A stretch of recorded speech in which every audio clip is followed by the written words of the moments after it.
Hi there, and welcome to Fantasy for the Ages, a show where father and son sit down and talk about things from fantasy books. I'm the son in that equation, Zach. And I'm the father, Jim. Thanks for being with us here today. Zach, how are you doing today? Oh, I'm doing all right. Just been reading and working, and right now I'm enjoying some coffee. It's spiked, but it's still coffee, and That's how I like it. What about you? Well, I've been reading and working and editing and editing and editing some more. The never-ending cycle. I saw somebody put out on Twitter recently a humorous comment about people who create content are simply people who don't have enough things to do in their life. And what happens then is when you become content creators, now you have too much to do in your life. But that is a good problem to have. Yeah, no, I enjoy it. We enjoy being able to do this and to bring this content to all of you out there, our listeners. It's a lot of fun to do. Absolutely. Plus, we just like yakking about fantasy literature. Speaking of, yes, today we're getting into a new book, right? We are, but I need to introduce my drink before we do that. Oh, sorry, it wasn't in the notes. It wasn't in the notes. It wasn't in the notes. It's just part of the routine, forgot about it, my friend. Today, and you'll find this a picture and recipe on our Instagram, of course. I have a lovely pink drink here. It's kind of a nice blood orangey pink. It's not like screaming at me that it's hot pink or anything, but it is pretty. And thankfully it doesn't look like the other part of its name either. It's called a pink mousse. Hey, what's wrong with looking like a mousse? I don't want to drink one. But the drink is quite tasty. Features rum, triple sec, little grenadine, and some pineapple juice. Why it's called a pink mousse, I have no idea. None of that has anything to do with a mousse. But it was a new color to introduce into my drinks for our show. Pink. Pink. All right. This is a great episode for us now here. You like that? We've accomplished the milestone of completing the first book in the Wheel of Time. We have. Only a bunch more to go. So with the Eye of the World behind us, we now move into Book 2, The Great Hunt. There we go. Our journey through the Eye of the World was a great way to establish our podcast. Oh, absolutely. I mean, we've got a lot of content, 20 episodes out there covering it, and most of those were on the Eye of the World. I think we've hit our groove now. We kind of have our routine down of how this works. Now, he says this before we jinx ourselves and go into a massive episode that goes way longer than we expect, but we'll see. But at least we'll sound good. That should be the case. We've got our banter appropriately prepared, you know. We kind of know what we're doing now. And those of you who have listened all the way from the beginning, thank you for sticking with it. Oh, absolutely. I know some of it's been painful, especially that fourth episode with my mic. Episode 4. Yeah, that's an epic. So if you made it through, thank you for still being here. We appreciate you. And we do want to share our appreciation with all the many newer listeners we've been picking up as time has gone along.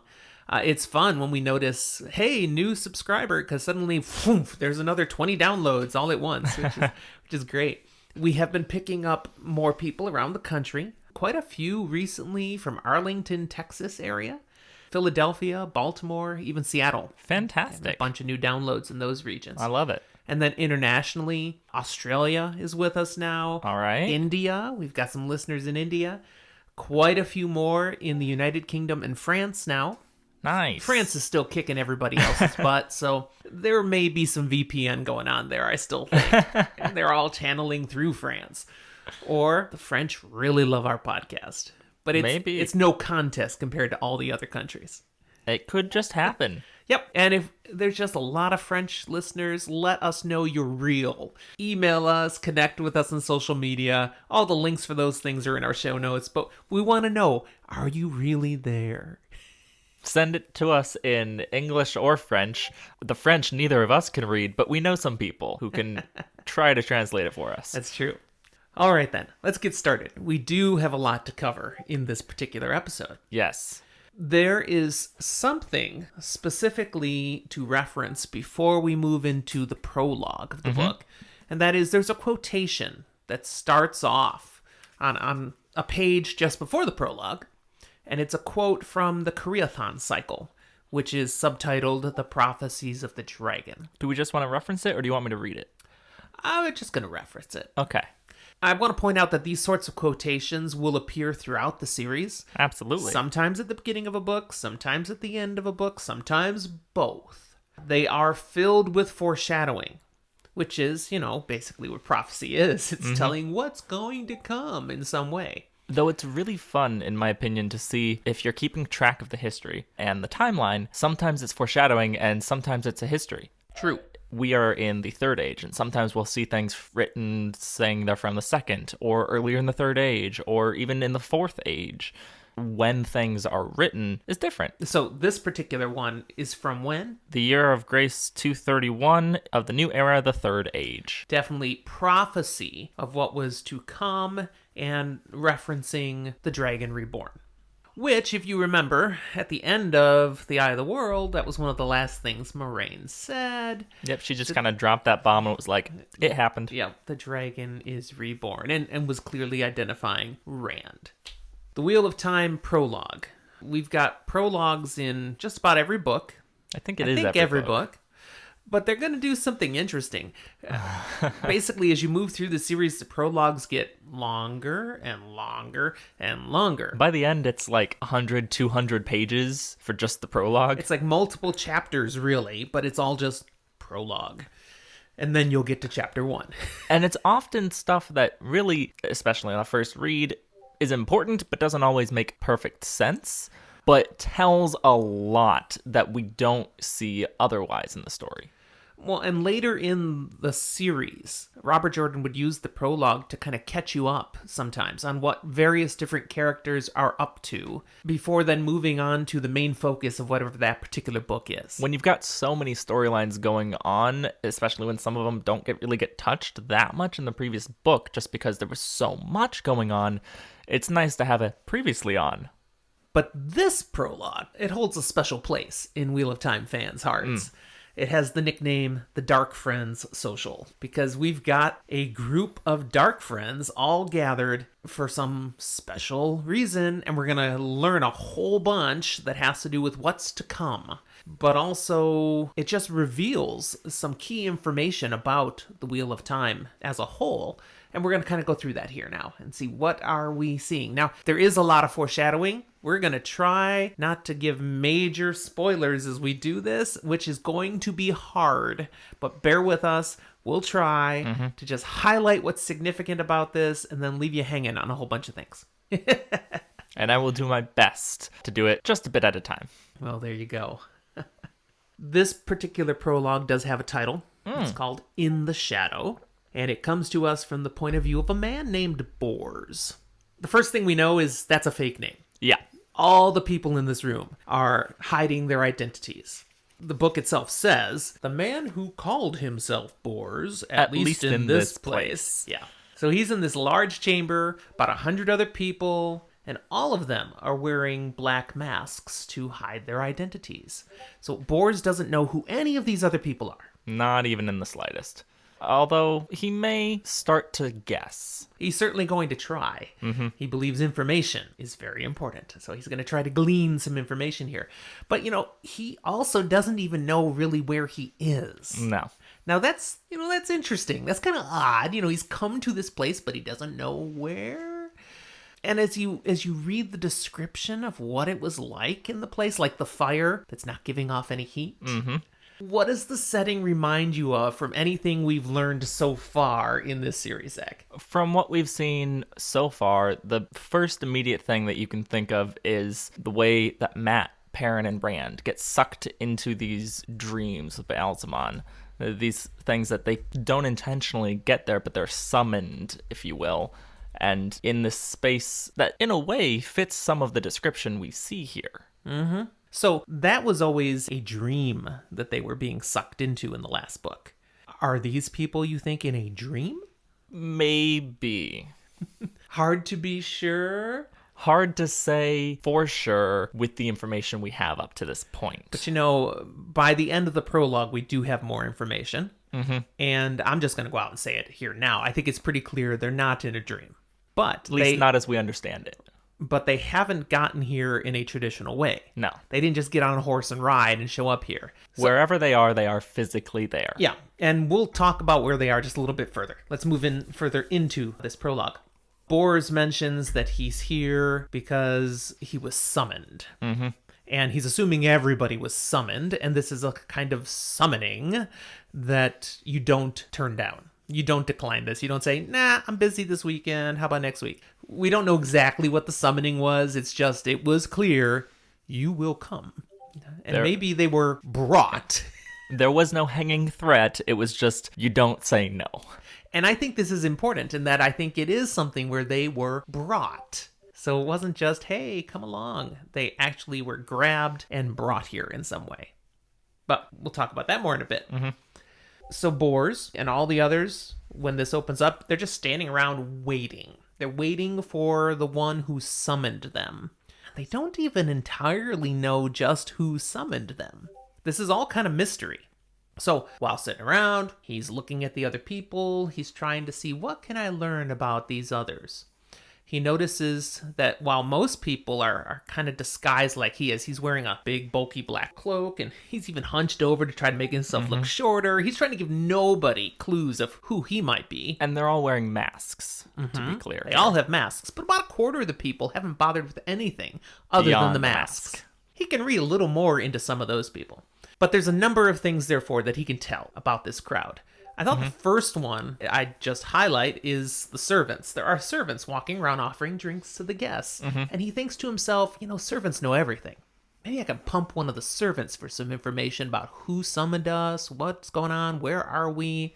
How does that go? Not well. He locks eyes and immediately realizes there's blankness there. There's no one home. She's smiling, now, she's ready to serve, but what I think is nothing. most notable about that is he then goes on to kind of think in his head, he always has been in a position of looking for whether or not he can find weaknesses, whether in his enemies or the people he serves. And he notes if his masters right now don't have weaknesses, what could that mean? Every time he tries to look for one, like with the servants, they've thought through that already. Yeah, it's kind of ominous. Looking around then at the other people. Okay, I'm not going to learn anything from the servants. What can I see? He sees one of the people with just a mask is clearly a noblewoman from Ilion. Just from her style of dress, it's very obvious. Another is a noblewoman from Eridoman. There's a soldier from Shinar. Shinar. We'll work with it. A High Lord of Tyr. Now again, we don't know what all these things mean we necessarily. haven't learned a lot of what these places are this, but we will assure you, dear reader, these are all places you're going to become familiar with. At the very least, if you want, you can always go look at the map. All of these places are already listed. So it might take a little bit of searching if you haven't come across them in the story yet. But it's not that big a map. Yeah, you can find it. A highly ranked officer of the Andorran Queensguard. We've met those ones in Camelin. We have. A man from the Sea Folk. Sea Folk? I think they were mentioned. Were referenced. I don't think they were mentioned.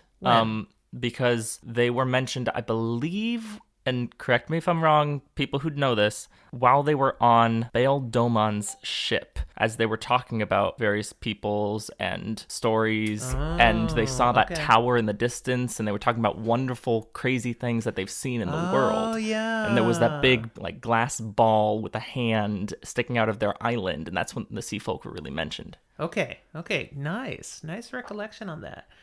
Others that he noticed look like merchants, warriors, commoners, nobles. But he's saying from every nation and nearly every people, this crowd of 100. He even notes there's a tinker. Yeah, holy cow, a tinker. Way of the Leaf tinker. So there is at least one tinker Darkfriend. Maybe two. There could be more. That's right. But the point we're getting here that's being dropped is there truly are Darkfriends everywhere. That's going to be important. So remember that.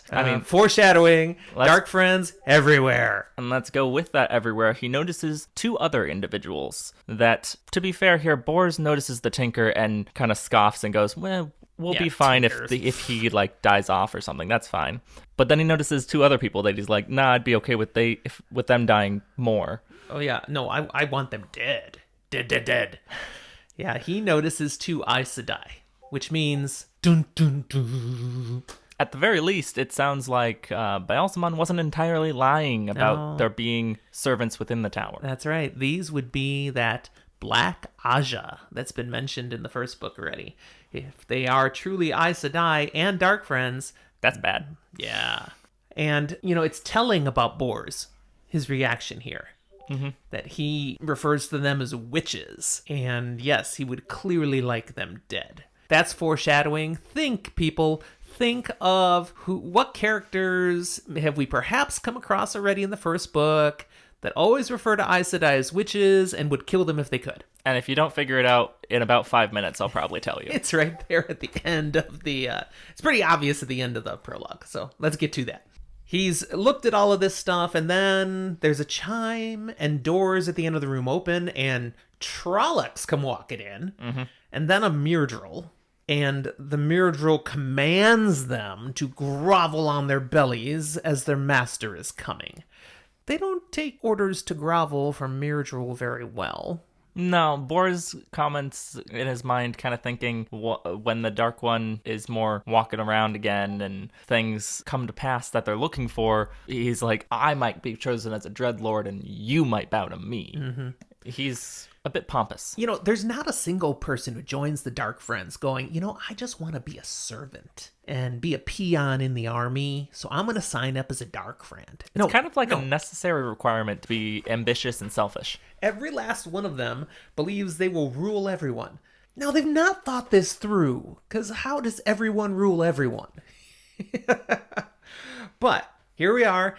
Get down on your face, peons. Your master is here. Okay, again, they're not even sure really who summoned them, but guess we better get down. And then the master comes. There's a moment where Bors is thinking, and I'm sure others are thinking too, the master? Do you really mean the master? Like the Dark One himself? The Great Lord of the Dark is here? I mean, they all start doing this creepy chanting thing, giving a whole paragraph of their allegiances and oaths to the dark. And it's physically draining for them to say. Yeah. It emphasizes that these people are all sworn to the dark. But when these people swore to the dark, it was about power. It was about advancement, maybe revenge, greed, whatever. Most of them really didn't ever think they would see anyone more powerful than they were. No, not really. I mean, least of all the Dark One. This was in the time that the Dark One and all the Forsaken are locked away in Shao Ghul. Even as they swear to serve the Dark, they're thinking a couple hundred years probably. Unless the Dark One lets me live forever, I'm probably going to be dead by the time anything actually happens. Yeah, so I'm going to join this club that lets me do whatever I want to people and lets me feel more important than everyone else. Maybe it makes me rich, lets me kill someone if they're in the way. Sounds like fun. I bet they have cookies. Totally not a cult. Hashtag not a cult.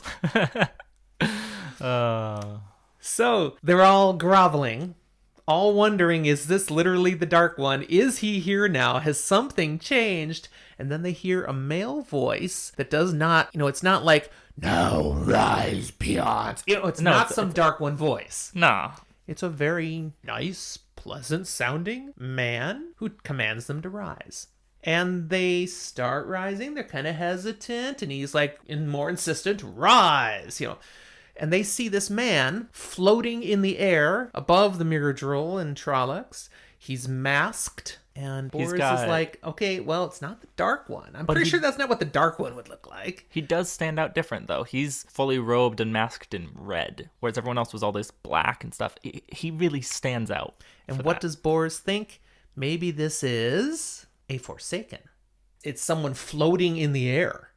It's someone who clearly has some power. He's like, maybe the Forsaken are starting to get free of the prison. It's not the Dark One, but this could be one of those that had been locked away when Lews Therin and the 100 Companions sealed Shao Ghul. He has that thought.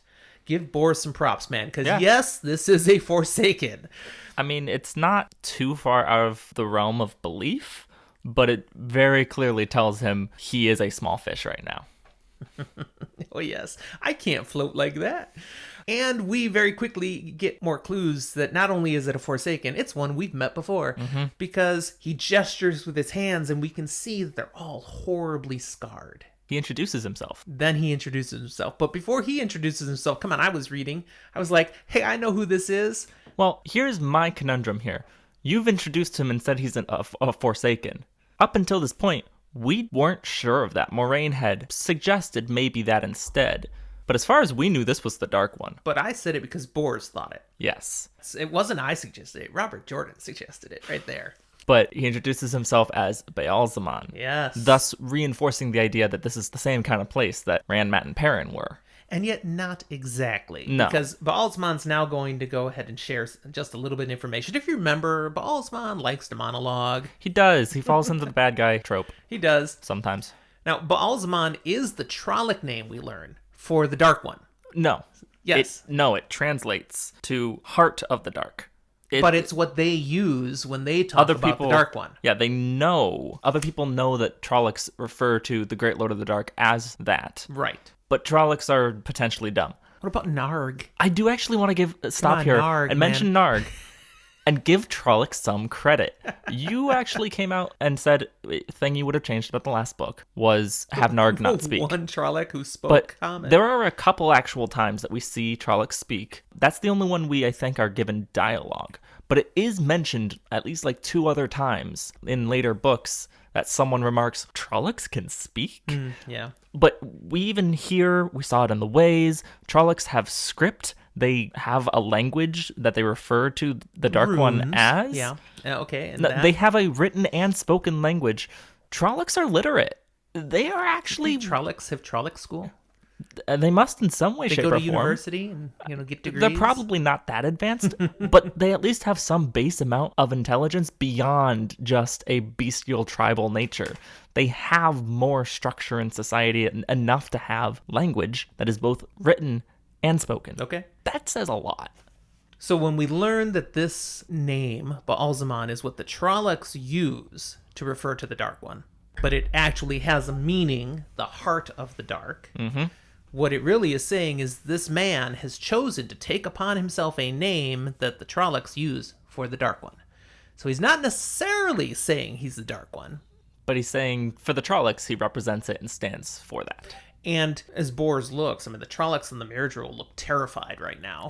He might as well be the Dark One in that room. Yes, from their perspective. Baalzamon shares that they are gathered in the shadow of Sheol. What does that mean? We don't know.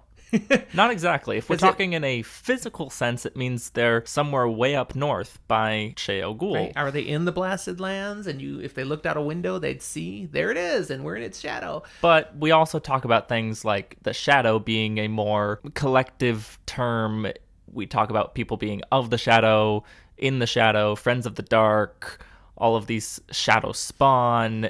It's possibly a loose term, meaning it's like under the watchful gaze of the Dark One, maybe. Perhaps. He also says that the day of the Master's return is near, and he will remake the world in his own image. Those who serve him will rule the world forever. The words Baalzamon uses are vague, and I think this cat is doing this very intentionally. Oh, yeah. I think he is walking a line. He's telling Aes Sedai truths. He is. Because this is Baalzamon. He is not the Dark One. He is a Forsaken. But he's allowing people to perhaps think he is the Dark One. He's not saying he's the Dark One. No, but he's giving very simple statements that can be really seemingly referenced. Simple statements. Yeah, and they just get referenced and believed and assumed that they mean certain things when, truthfully, it may or may not really be what he's saying. Man, he is so subtle. Baalzamon then goes on to create 3 images for them all to view, which we can easily identify as, because we, have read book 1, Mat, Perrin, and Rand. He doesn't give any names. He just says, these are significant people, and one of them is going to be the Dragon Reborn. Hi, boys. He wants everyone in the room to memorize what these people look like. They are important.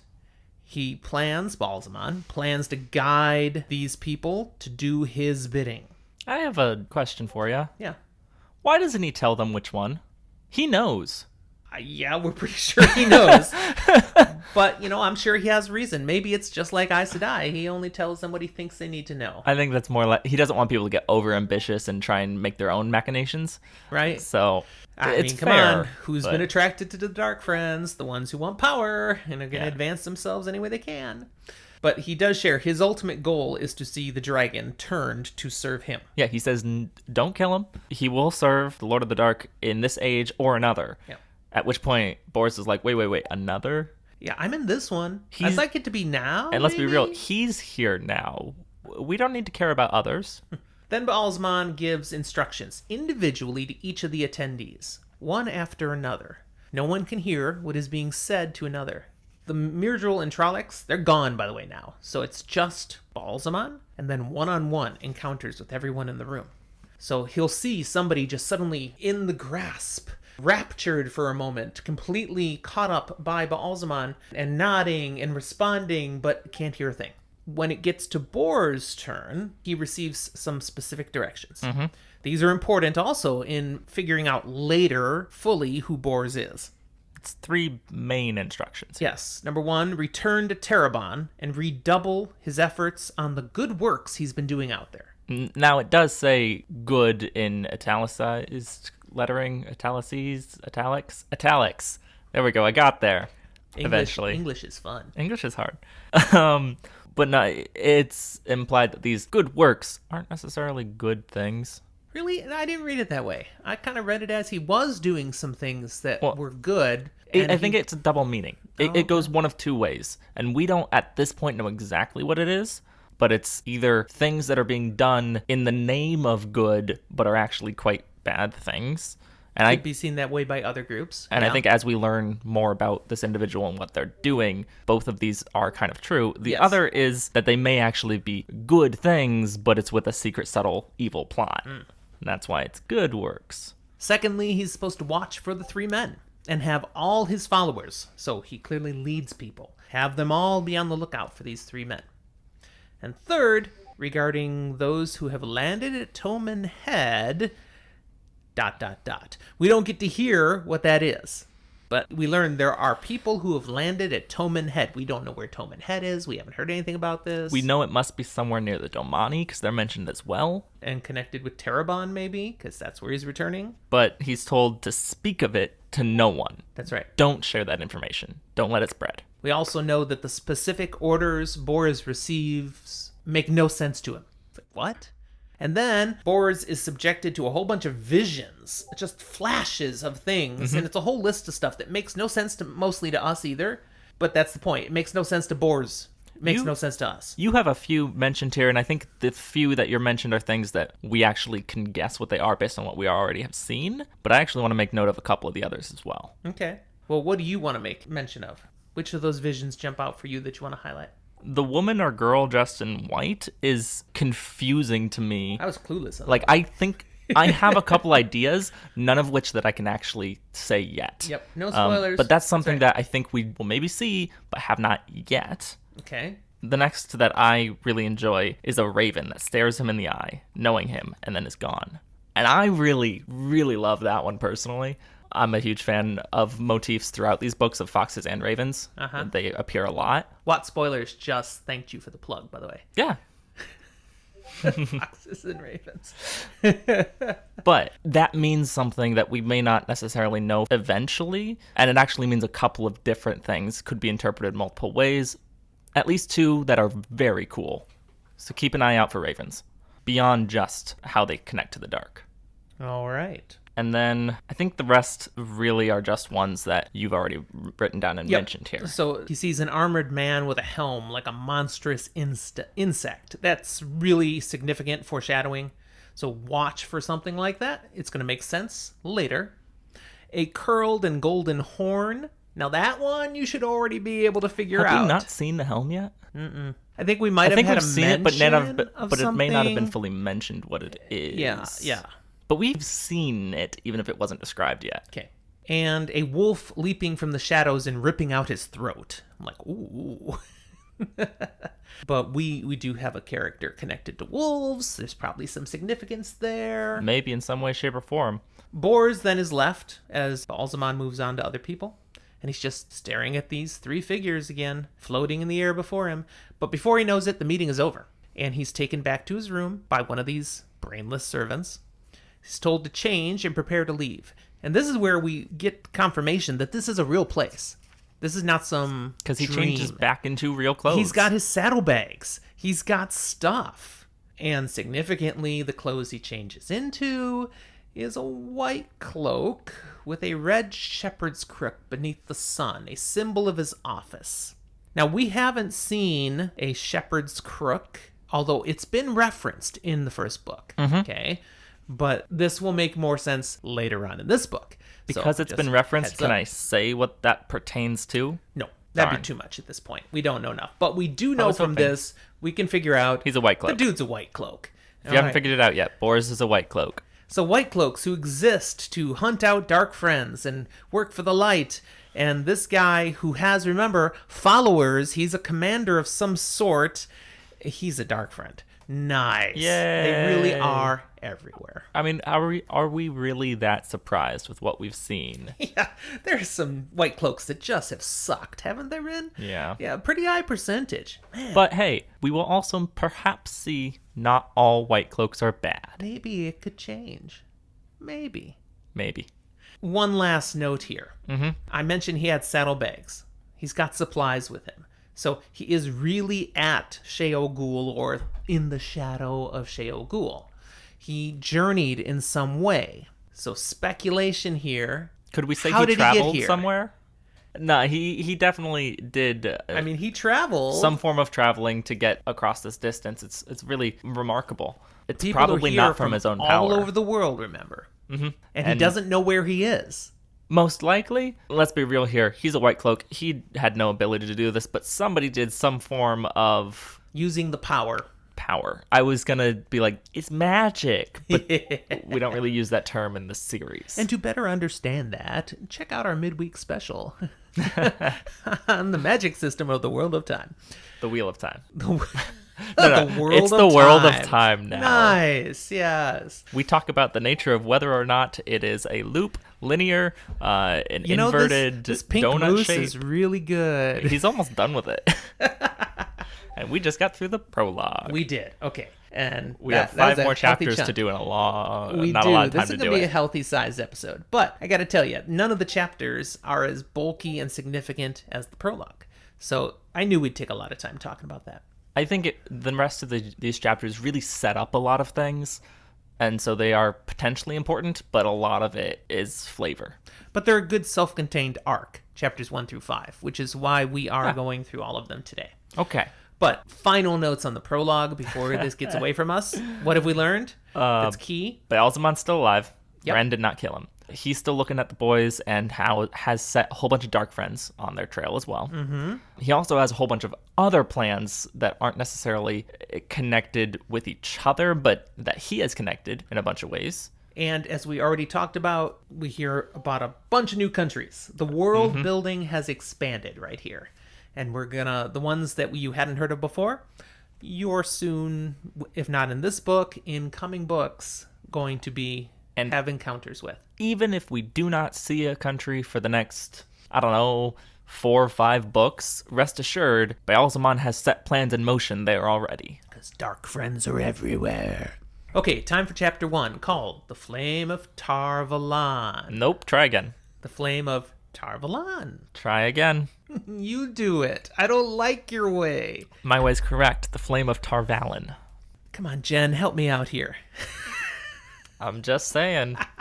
All right, we find Rand working out with Lan up on top of one of the towers for the keep in Faldara. So Now- right where we left them at the end of the last book. Now, they're not pumping iron, per se. They're sparring with swords. They are, but not real swords. It's a practice swords. They're made of wood. Reminds wood me. laths. It reminds me of, like, the kendo swords.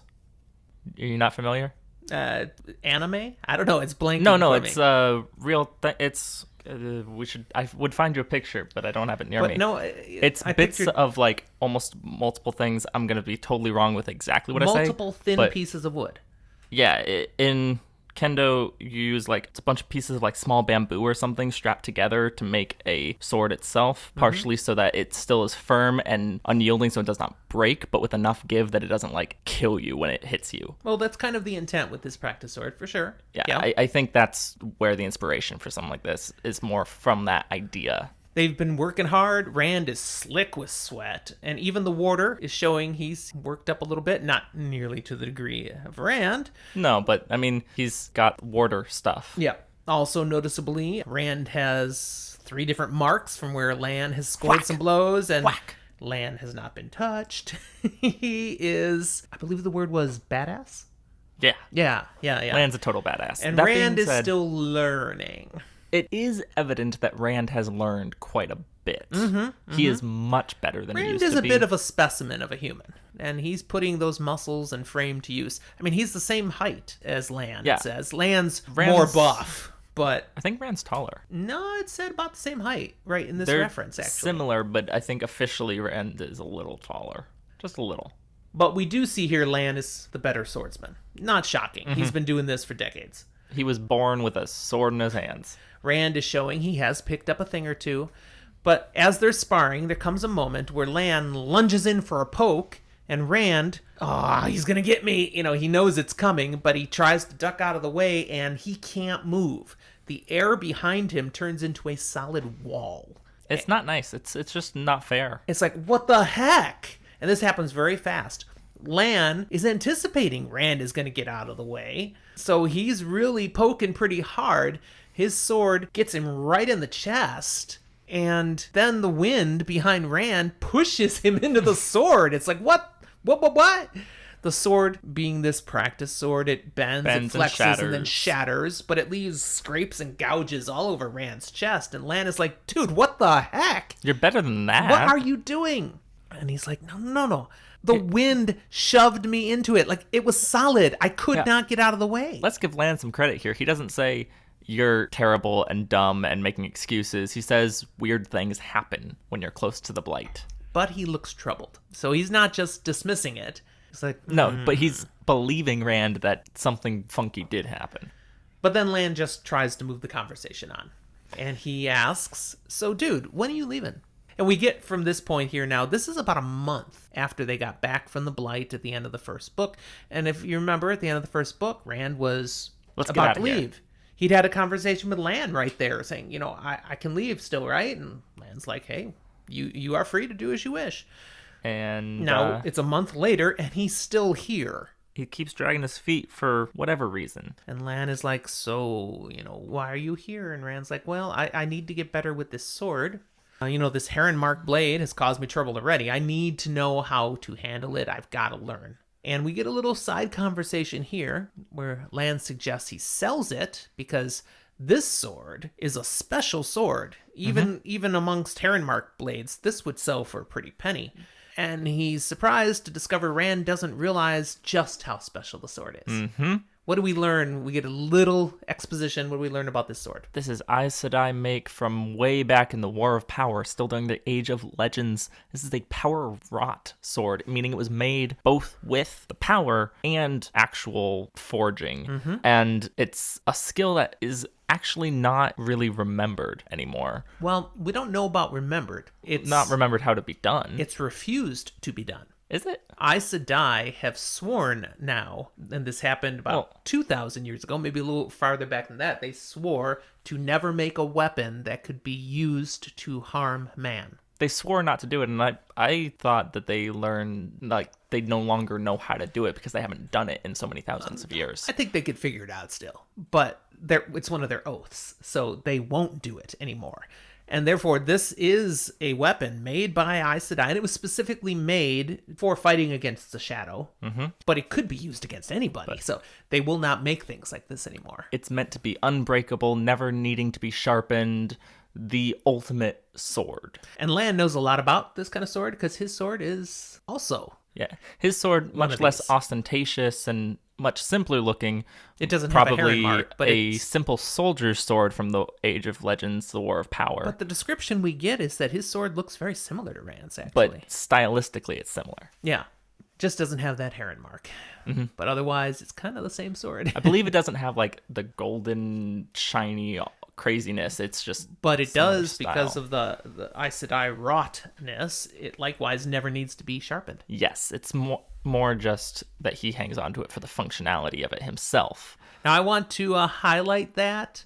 If you are really sharp, remember, Lan's sword never needs to be sharpened. You mean if you're really sharp like his sword? Yeah. Because it will come up humorously later. I'm just going to say that. Rand's response is, seriously? Even my sword is involved with Aes Sedai? Yeah, I sorry, want nothing Rand. to do with Aes You Sedai. can't get away. But the truth of the matter is, he doesn't exactly want nothing to do with Aes Sedai. And Lan pushes him on why he's still there a bit. Yeah, it's not just about learning a sword. Come on, why are And you still here? It comes out Rand is, well, he's kind of pissed that Moraine's avoiding him for a month. Moraine helped him recognize and come to terms with the fact he can channel. He's going to go mad. And then she has had nothing to do with him and has acted like he's not important at all anymore. And he's like, you have to be able to help me in some way, shape, or form, right? And she's just like, no, we're not going to talk about it. And you're free to do what you want. Doesn't matter to me. Lan counters that Moraine likely has shared all she can, and he should just be satisfied with the fact that she's leaving him freedom. She's not trying to gentle him. Just be good with it, dude. Nah, he will never be satisfied. And then the conversation is interrupted by the sounds of drums and fanfare, and they're up on a tower, so they have a view. They look off in the distance. They see a grand procession coming up to the entrance to Faldara, and this is going to be where your word usually should come in here now. Well, shit. Yes, because it's a procession of Aes Sedai. There are really multiple. Yeah, there are really three things that Lan kind of notes. One is that they're Aes Sedai. Two is that Ingtar is with them, returning from having been hunting, apparently. And three, it's not just Aes Sedai. It's the Aes Sedai. It's the Amerlin seat. Amerlin seat. How do we want to say that? I say Amerlin, but yeah. I I always used to say the Amerlin seat, but I'm sure it's Amerlin. I want to say Amerlin is what the audiobooks was, and that's... Again, this is one of those times where I read these books so long ago and so many times, it's entrenched in my own brain a certain way, and I will try Personally, to go with more common. Anytime we put like almost weird emphases, sure, in like the middle of a word or something. Well, Amerlin it breaks it up goes a great little with Tarvalon. But both of those are putting an emphasis in a weird spot to me. So the Amerlin seat. Oh, that sounds hard. Heck, I think a lot of people say Amerlin. Okay, let's go with Amerlin. And that's not normal for me either. I say Amerlin, but... I think we're spending too much time talking about this pronunciation. It's okay. Lan is like, oh, dude, it would have been better if you were gone already at least a week, because you're in trouble now. He doesn't say you're in trouble, but you're surrounded now by Aes Sedai. The implication is strong. You wanted to escape it? That's not going to happen anymore. Yeah. Now, would you take a moment to just point out for our listeners, what is the Amerlin seat? Okay, so the Amerlin seat is... It's not a chair. No, it's more... I mean, it is, but it is more a position. It is a ruling entity-ish that at this point, all we really know is the head of all Aes Sedai. Okay. We'll learn she more about her later. Is in charge of the White Tower in Tar Valon. Yep. And Lan heads off, leaves Rand to just fret about the new development. End of chapter. See, that was much faster than Prologue. Okay, chapter 2, the welcome. Let's keep it rolling. We see Rand moving through the keep now, heading back to the men's apartments. He's passing various other Shannaren men. They're all moving in haste. They're all excited. The Amerlin seat is here. He hears various comments to him that she must be here because of Moiraine and Rand and his people. And what an honor that she's come to meet with them. And Rand is paranoid and panicking. one even mentions that, you might want to go get cleaned up, because it's likely only a matter of time before she calls for you. It's like, ah! So he needs to leave. This is what's in his mind. Okay, I put it off. Okay, I need to go now. Now's the time. I'm going to go grab my stuff. I am out of here. Hit the road before she has a chance to call for me. So he goes to go change out of what he was sparring in and get his things and get ready to go. We get a really funny scene. Yeah. He gets back to his room and there's a whole bunch of women in there. whole bunch of servants at the keep, and they are pulling out all of his clothes, and Matt's clothes, and Perrin's clothes. They've been sharing the room. They say, yeah, Moiraine said all of your clothes were all worn out, so we're supposed to remove them all. And the Lady Amelisa, who is the sister of Lord Egilmar, Yes. has had new clothes made for all of you. So we're replacing everything. They're fancy. Rand's like, I just want to get out of here, but I can't say that to them. So he's like, okay, well, I'd like to change. She's like, okay, that's great, because I'm supposed to take all your clothes. Including the ones you're wearing. Even your small clothes, so get them off. And she's just standing there. Uh-huh. He's like, I could use some privacy. There's a different sense of propriety here we get, between the cultures. Well, and she teases him a little bit, more or less being like, when he says he's all done, saying, do I have to come in and check, make sure you actually got rid of your small clothes and stuff. It's uncomfortable for Rand.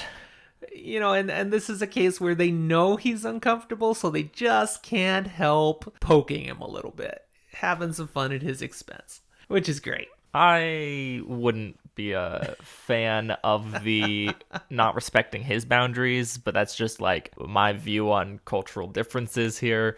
But that being said, Rand also should be welcome to step out of his comfort zone a little. End of story here. His clothes are all gone. Now he can get his stuff together. So he looks at the new clothes, let me put something on, and he's like, holy crap! It's all fancy embroidered lord's clothes. Yeah, this is what a lord would wear. There's no normal clothes. You are not going to be able to just travel on the road like a common traveler. Anyone sees me in this stuff, they're going to think I'm rich. I'm practically royalty. What the heck? And then he's like, oh man, this is Moiraine again. This is not Lady Amelisa's idea. And what seals the deal is there's two cloaks, traveling cloaks. Mm-hmm. One of them is just a plain cloak. I mean, well-made, high-quality stuff, but just a plain cloak. The other one, it's got along the edges a whole bunch of herons, and on the breast, where a lord might have his sigil, the friggin' dragon is there. Yeah, from the banner. Are you kidding me? Lady Amelisa didn't come up with that. So, Rand blatant. sees Moraine's hand here. You got rid of all my clothes. Now I've got new clothes that make me look important. And if I wear the best stuff, make me look like the bloody dragon reborn. Thank you very much. Great. And that's all I have to wear to see potentially the Amerlin Seat if I can't get out. Crazy. So what Rand does is he grabs what he figures are the least fancy of all the clothes, bundles them up into his saddlebags, grabs out Tom's Gleeman cloak, which he still has, and Tom's instruments, and he takes those too, and gets everything together. He leaves most of these new clothes, but he gets a few things. Gets like a change of clothes along with what he's wearing. Yep. And heads out to try to leave. We say try. To try. It's not successful. He's going to head down to where his horse is in the stable. But then he thinks, okay, there's two different routes I could take there. One would take me right past the courtyard where the Aes Sedai are entering. And it might be smarter to take the long way and avoid that, but I could probably get a peek before anybody notices I'm there. And just, not even stop, just kind of pass by and see. Because, to see the Amerlin seat, why not? Get a peek. And why not? Without even really thinking too hard about it, he's doing what he probably shouldn't. He's heading to the courtyard. So he does that. Can we say Taviran? Perhaps. He gets there, he makes his way close enough to have a good line of sight, and he sees the Aes Sedai and their warders and other soldiers all proceed in. There's one palanquin, and that's clearly what the palanquin... No, I just have no idea what that is. It's they carry it, and someone's riding inside, resting like on a mattress. You know what I mean? I just didn't know that was a word for something. Like, I vaguely understand what you're saying. I don't know what other word you'd use for it. It's a palanquin. So instead of a coach, where you're riding on wheels and you have seats... It's just like you've got pole bearers and stuff. Exactly. And being carried. Yep. I just didn't inside know what that, and you can't see inside it, that's where the Amerlin seat is. And so there's a formal ceremony, Words are said that are clearly very formalized and traditional. It's a whole thing, and people at the Borderlands are all for their custom and tradition. Yep. But in this ceremony, we hear 3 terms said out loud. Yes. 1, the Watcher of the Seals. That's a title pertaining to the Amerlin seat. We have heard seals mentioned a couple other times here. We've seen a seal. Most notably mentioned as the seals on the Dark One's prison. We've seen 2 seals, if you remember right. Have we actually seen 2 or just heard about the second? I don't think we've seen the other one yet. I thought we saw it. I don't think so yet. I think that's in this book.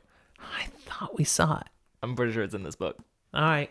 There might be another one. If you remember that we saw a seal in the Eye of the World, then go, yep, you're right. But we won't say any more right now because Zach thinks I might be spoiling. But at the very least, we've been near a seal and we've seen one broken inside of the Eye of the World. But so the Amerlin seat is the Watcher of the Seals. Huh. Apparently doing a real bad job of that. Yeah, we're going to hear we more didn't even about know that where later. one of them was. We're going to hear more about that in this episode. Also, the Flame of Tarvalon. Yes. I did that just for you. Tarvalon. Thank you. Yes. I appreciate it. We've heard that one mentioned before. It's So- a symbol representing the female half of the power. It's one of the titles for the Amerlin seat is she is the Flame of Tarvalon. So she embodies, What it is to be Aes Sedai. yes. And then finally, the Amerlin seat. So those 3 terms. And also, in the introduction, then, the Amerlin seat gets out of her palanquin and greets Lord Agomar. Now, she is not old, But she's got the ageless. agelessness, but she's not old in appearance. And Lord Agomar, he's more of a senior gentleman. Yeah, he's older than she is, at least in appearance. But she refers to him as my son, and he very smoothly calls her mother. What's that about? These are also titles, and as we have seen a little bit, and we'll come to see, the Aes Sedai system and the Amerlin seat specifically is one of respect, but in a familiar way. That the Amerlin seat is a mother to all. Yes. Okay, Rand has pushed his luck enough. He knows that now, so... He's got to get out of there. Yep, he rushes away, makes it to the stable, asks to have his horse saddled, and the groom humbly apologizes because he cannot obey. Nope. A command had arrived just moments before Rand got there, saying all the gates were closed, none can enter or leave the keep without permission of Lord Agomar. And Rand's like, what? Why would Lord Agomar want to keep me in? He's been letting me go at any time. It's obviously not to keep me in. You can just let me go. That's the way it is. And Rand questions it. Really, did this order come from Lord Agomar? And Groom's like, of course, my lord. I mean, who else would give an order like that? And Rand's like, yeah. Who else? Uno delivered it to me himself. So it had to have come from higher up, like Lord Agomar, the only guy who could, right? So that's the end of the chapter. Rand's attempt to get out has been thwarted. But chapter 3 starts up where there are other ways out. So he goes right around the corner from the stable to where there's a sally gate where just pedestrians can go out. It's not a place you'd ride out with a horse. And guarding the gate are a couple of Shanaran soldiers that Rand knows he's talked with before, Ragan and Massima. Now, Ragan, nice guy. He's chit-chatted with him amiably. Massima, not so much. Always sour-faced. And it goes to the fact that Rand has encountered that most of the Shanarans have been very accepting of him. Just welcome him, see him as someone important, at least someone who's friendly and accepted because he came in with Lan, who they have high respect for, and with Moraine, and they have high respect for the Aes Sedai. And he's even dined with Lord Agomar, so he must be a good guy. But Massima is one of the few Shanarans who just see an outsider when they look at Rand. And I think we have been told enough to kind of infer some of why that may be. Not yet. But we're not going to That's go emphasized too into later, it. too. It has been mentioned, but not necessarily in this context. And not directly in context with Massima. We're going to learn more about that later. There is more reason why Massima really can't stand Rand. And to an extent, it's kind of valid, but not really. Yeah. Anyways, Rand's like, so can I get out? And Ragan is like, well, I mean, it is you, but he looks at Massima. Massima's a hard no. And it turns out they also got a message just minutes ago saying no one can leave without a written pass with permission. So again, Rand is trapped. And he's sure the Amerlin seat's going to be calling for him soon. He's going to be grabbed. He's going to be caught. He's going to be gentled. It's terrible. He's going to die. Gotta get out of here. So he starts thinking, okay, there's more gates. I'm going to go check. And he does. He checks a few more. All of them are guarded. And all of them are like, nope. There's no point in checking them all, because if all of these so far have been guarded, I'm sure they're all guarded. Okay, how about I get some rope and I climb over the wall? This is not an easy to scale wall. This is He's done wall climbing before. This is a wall that is designed to keep out a full siege of Trollocs. Might be easier to get out than getting in, though. There's ways up to the wall. And then he would still have to go down. So loosely what he's basically thinking here is, I'm going to go to the top somewhere where it's not guarded, tie up this rope, and belay myself down. Now, there's the point you said, where it's not guarded. And he finds, as he just quickly tries to explore this, there's not a single part of this wall that is not guarded. This is a fortress city. It is guarded. In fact, he goes to one spot to look at the wall, and the guards see him, and they wave. Hey! It's like, they're friendly, man, but they're going to see. I cannot get out! And it would be really sus if you just decided, I'm going to start roping down the wall. People aren't going to be down with that, bud. Mm-hmm. So, what can he do? He stresses, he wanders, and he happens upon some friends. While he's wandering, though, there's a note here that the book makes mention of that it's important for us to highlight. Rand has a sense he's being watched. Yes. And he starts looking over his shoulder, trying to see who, where, what, and he can't see anyone. He can't find anybody watching him, but the feeling persists that he's being followed, that somebody is watching. And this is troubling him, and it's amping up his anxiety. A bit of foreshadowing here. There are possibly multiple sources that this might be coming from. That is true. That is very true. He does eventually make his way down to the storerooms way in the deep bowels of the keep, figuring nobody's going to come look in dusty old storerooms. Maybe I can hide down here. And you said he comes upon some friends. Yeah. He does. He finds a bunch of menial servants playing dice in a back dusty storeroom, and he finds Loyal, the Ogier, watching them. And Loyal is like, "Oh, Rand, so nice to see you." And also shares, "These guys won't let me play dice." It's just a humorous little thing. I don't know why. Loyal likes the Shinarans. His encounter here has been, if you remember from the last book, when he showed up, they respected him. They recognized him. Not like Kyrian or Caemlyn, where people mistook him as a Trolloc and chased him across the city. They know Ogier here. But every time he tries to get in on the dice game, all they'll say is, "Glory to the builders!" And they refuse to bet against him. So their level of respect is, we cannot compete against him. We can't take his money. That would just be wrong. He's rather put out that they won't let him play in any of their games. Feels a little like Rudolph. And when Loyal mentions this bit about the glory to the builders, light bulb goes off for Rand. Wait a second, that's right. Ogier, you guys build places. So you guys built this place. Maybe you know a way I could get out. Are there tunnels, sewers? Is there some other way I could be getting out other than the obvious? And Loyal is like, "Oh, no, sorry, Rand. Remember, during the Trolloc Wars, what we built was destroyed. They rebuilt this place. I have no special knowledge of this current keep." Rand is like, "Oh, I'm doomed.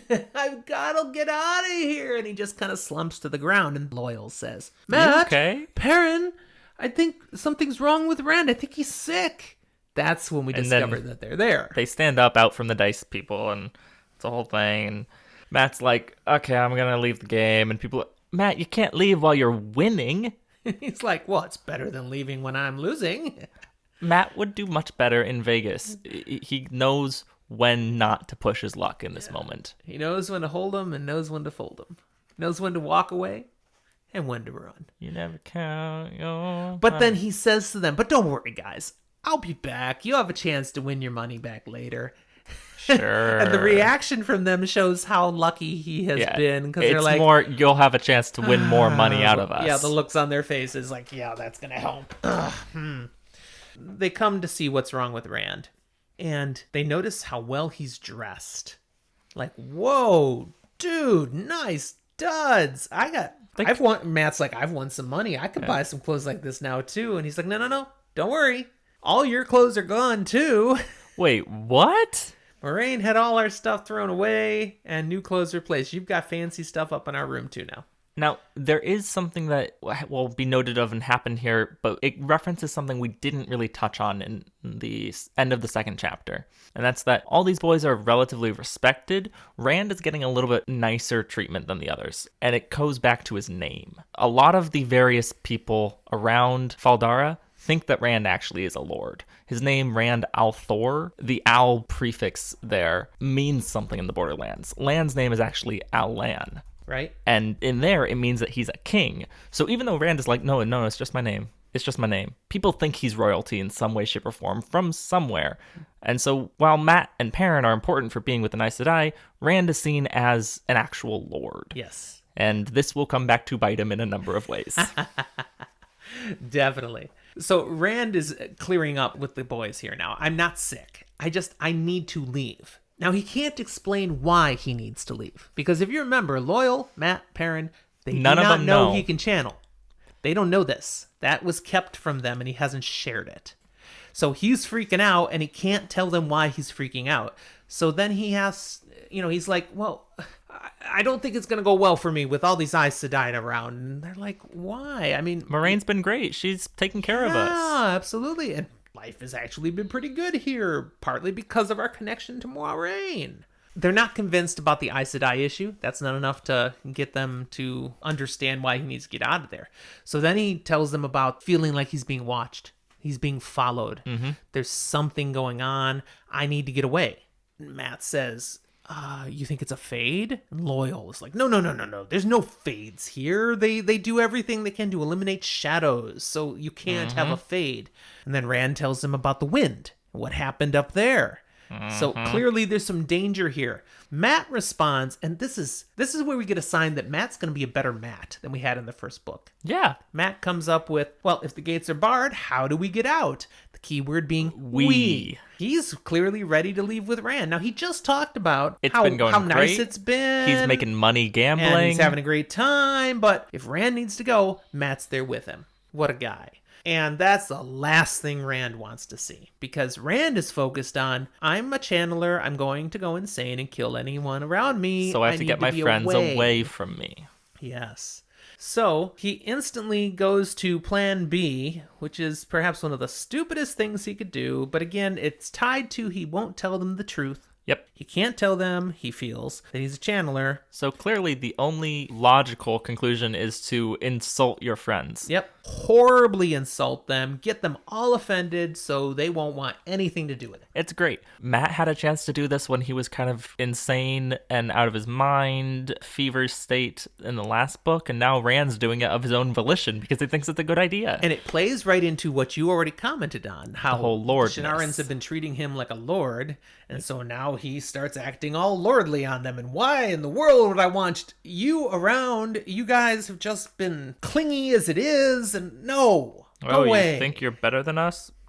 Mat gets pretty ticked off about that, and so fine, my lord.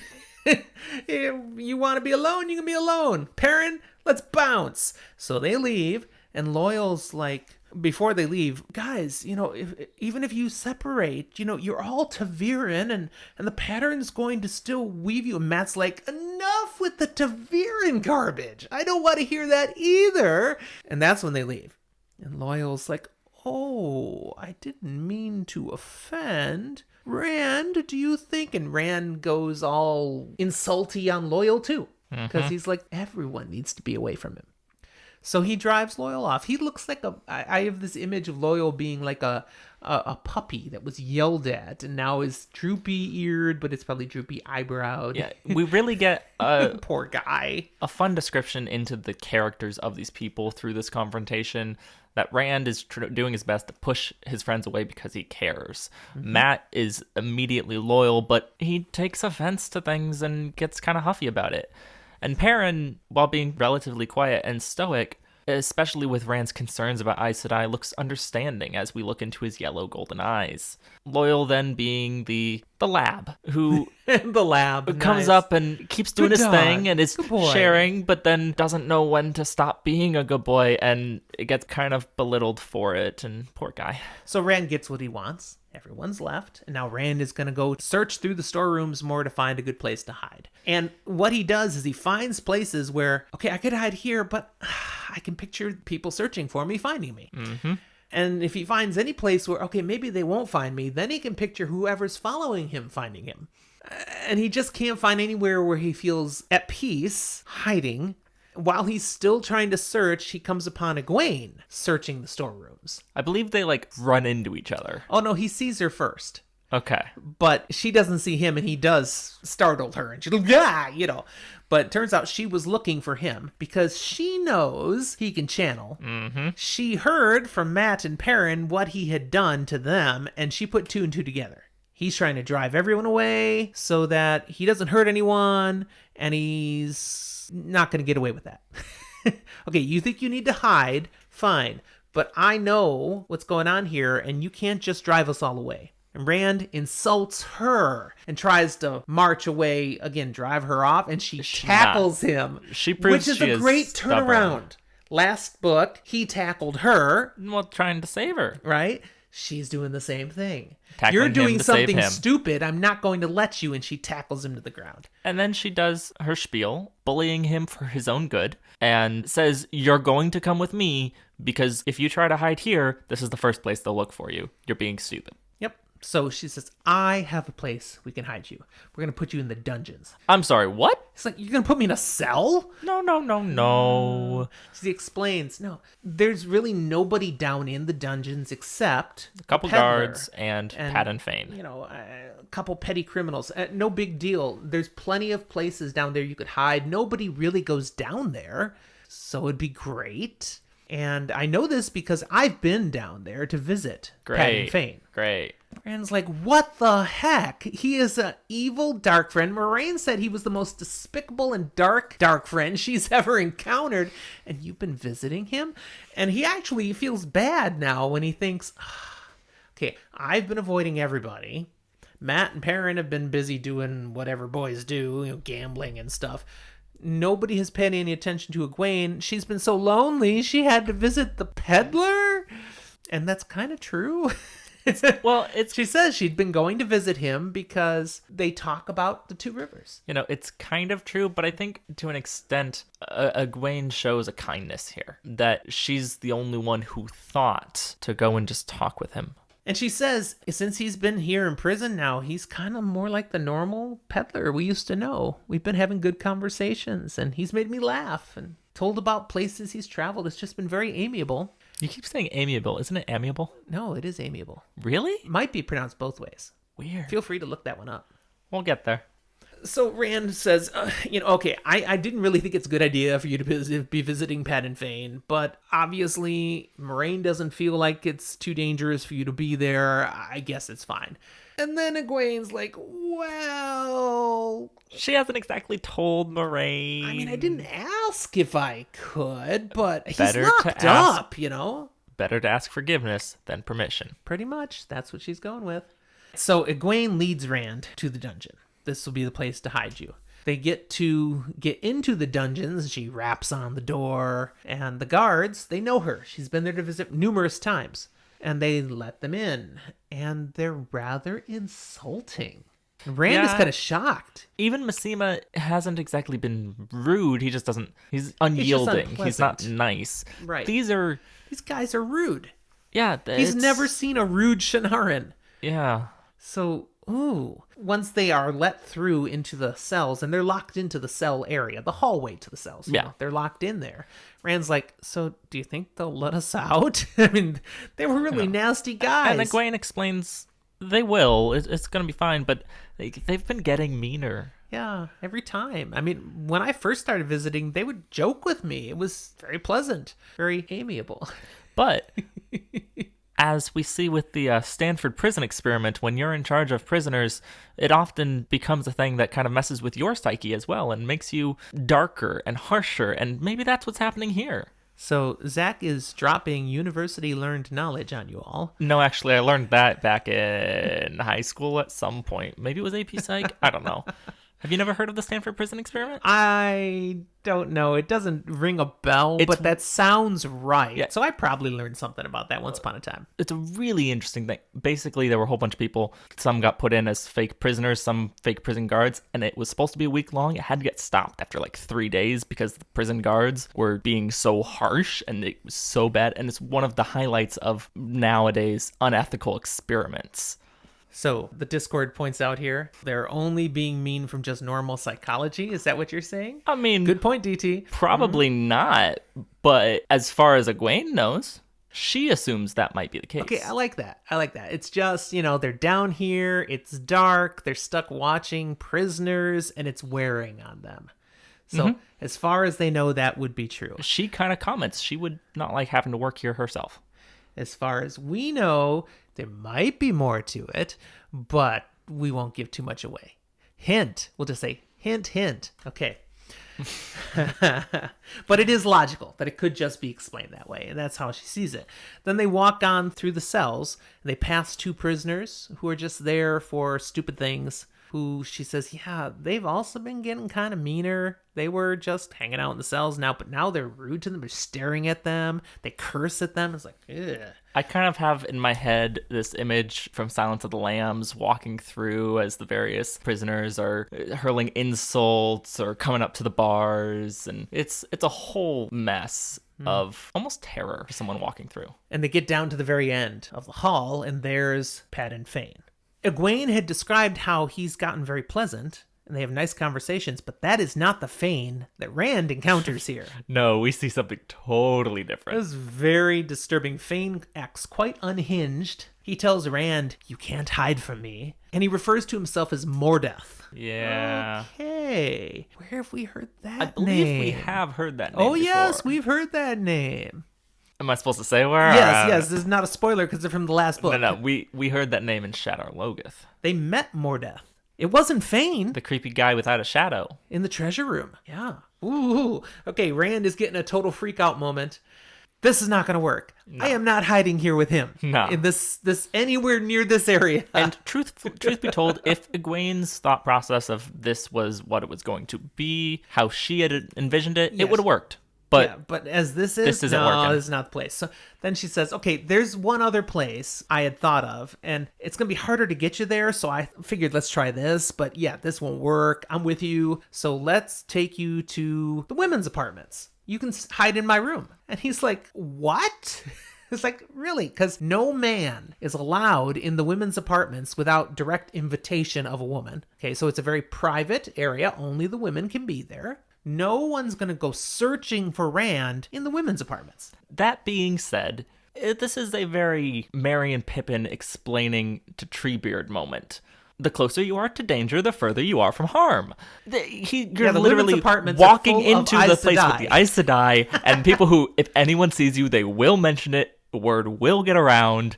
You're going to be right there, but you're just hoping it's so far unimaginable that you would hide there that that's right. That you'll be safe. Work. It should work. And so when he hesitates, she's like, well, okay, if you want to stay here instead. Oh, nope, you're right.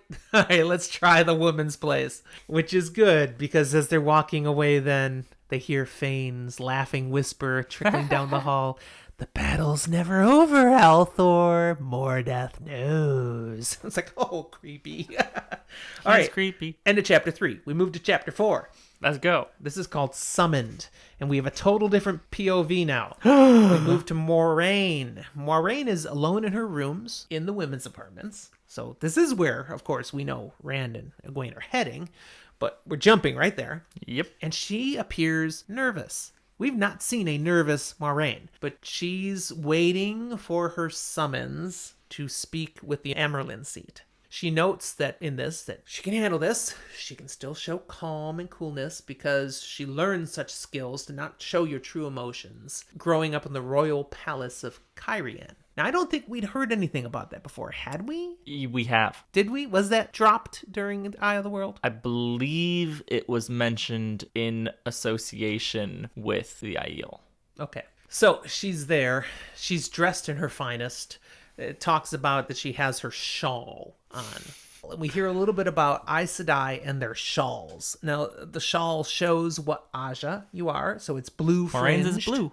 She is blue Aja, but that they don't usually wear their shawls except for formal occasions, specifically usually in the White Tower.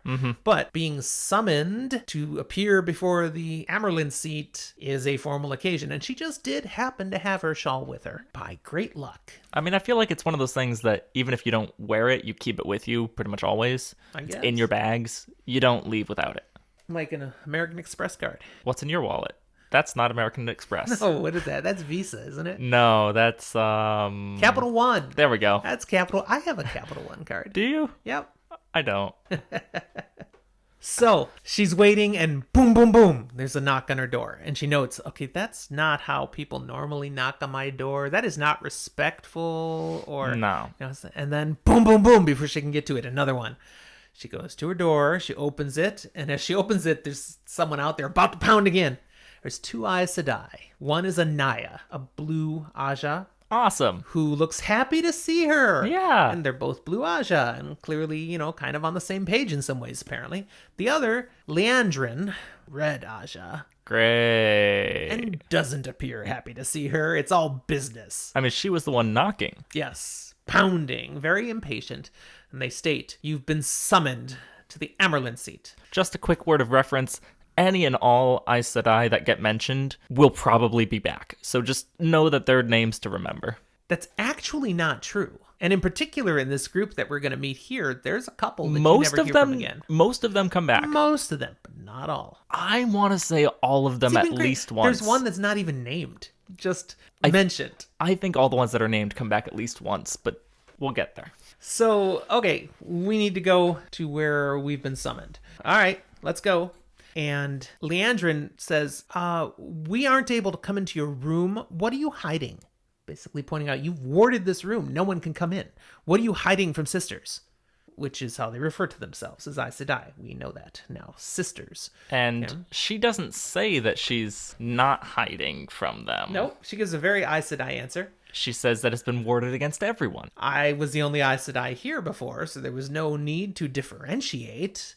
That it was only non-Aes Sedai that were warded against, and that's just the way it is. And there's no other real answer, and there's no mention of changing it. Off they go. Leandrin is left, still clearly thinking she's hiding something, but fine. Okay, we're leaving. Leandrin's a snoop. She is. They have a conversation then as they're walking to the Amerlin Seat's apartments. We learn a few things. One, Moiraine has been gone from the tower, the White Tower, for quite some time. There have been 3 more false dragons that have appeared now. Since Logain. Right. 3 new ones. Saldaea, Murindi, and Tyr. Now, only the one in Saldaea can channel, apparently. And we're going to need to do something about that. Apparently, the people in Tyr and Murindi have already dealt with the dragons that popped up there. Mm-hmm. The riots that were happening in Caemlyn have settled down, but people are still blaming Queen Morghese and her association with Tar Valon for There's a lot of social everything unrest. that's wrong. Yeah. However, go ahead. Elaine and Gawain did make their trip to the White Tower and are there training, Yes. That as was successful. mentioned previously. The lady Elaine was born with the spark, so she needed to go train no matter what. She really did. But turns out she's got a lot of power. Yeah. There's a whole tradition with the daughter heir of Andor coming and training at the White Tower, and then she'll go back and be queen or whatever. And because of all the social unrest, people were concerned maybe it wouldn't happen this time. And Moraine's like, no. She was born with a spark. She will be one of the most powerful channelers in like 300 years or something. If she didn't come, she would have issues and possibly die. Yes. She needed to come. Right. The Children of the Light are making mischief. Great. They actually followed the group going to Tar Valon, were a real nuisance, and even went as far as the bridges into the city itself. They didn't enter the city, but they're just being a pain. We learned the Great Hunt for the Horn has been officially called in Ilion. Hey, I wonder where that horn is. Oh, right. They're saying the last battle is coming and the Horn of Valir must be found before it. And truthfully, the large number of dragons that keep popping up, false dragons though they may be, seems indicative that it may be approaching. We get another mention of the sea folk here. The sea folk are agitated. They're saying their Koromor, a prophecy that says their chosen one, is coming. And they're not the only peoples that we don't really see often yet, at least, that are also stirring. Yes, we have word that the Aiel are stirring again. The Not last that they've time left, not that they've crossed the spine of the world. They're No. still over in their land, but there's something going on. But the last time they were agitated, they did cross the spine of the world. It was about 20 years ago, and there was a massive war. It was bad. Last thing, there are rumors of fighting on Almouth Plain and perhaps Toman Head. But we don't hear anything more about that. Those are mentioned, I think as Anaya says, wow, you really are stretching for rumors now.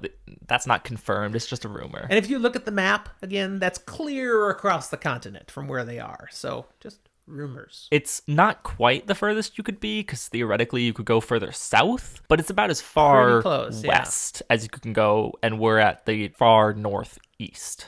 Now they come upon the Lady Amalisa at this point. Again, the sister to Lord Agilmar. And there's a little bit of small chat that takes place. She is, the most important woman in the keep, so you got to take a moment to stop and talk in passing. While they're talking, Moiraine catches out of the corner of her eye Egwene moving with a man in like worker clothes, carrying something for her, but she's like, I see what you're doing. She recognizes that's Rand. Egwene is sneaking Rand into the apartments. Moiraine sees it And doesn't say anything. her thought is awesome. She specifically thinks pretty much, well done, girl. And, she has the thought, if you have this much initiative and with itness, you might end up a Merlin seat yourself someday. So, turning back to the conversation, Moiraine comes back in. Leandrin started to talk with Amalisa nicely. Which makes no sense to Moiraine. Because No, Leandrin's a harsh, hard person. She does not make friends. The few friends she has are all Red Aja. Why is she being pleasant to the Lady Amalisa? She even takes up her offer to come visit with her in the gardens sometime. Yeah, it's Gonna have to watch this. This is one of those telltale game moments. Moiraine will remember that. Yes. And you all should too. Finally, they arrive at the apartments of the Amerlin seat. A number of other Aes Sedai are there, and they're mentioned. We Name get drops. Varen Mathwin and Seraphel of the Brown, which we learn is an Aja dedicated to seeking knowledge. That's really all they care about. They want to learn stuff. They're my people. They're book people. They do great on CSI New Orleans. Go learn stuff. That's what they hear all the time. That's right. If you watch the show, you get that. Okay, learn go back stuff, a sec. people. Go back a sec. You mean NCIS New Orleans? Oh, yes. Oh, my goodness. CSI's been off for Yeah, over a you decade. watched through all those. I was there with you, but man. NCIS New Orleans. Yes. And not New Orleans, people. Okay, we lived there. It's New Orleans. Nolans. Or Nolans. That's right.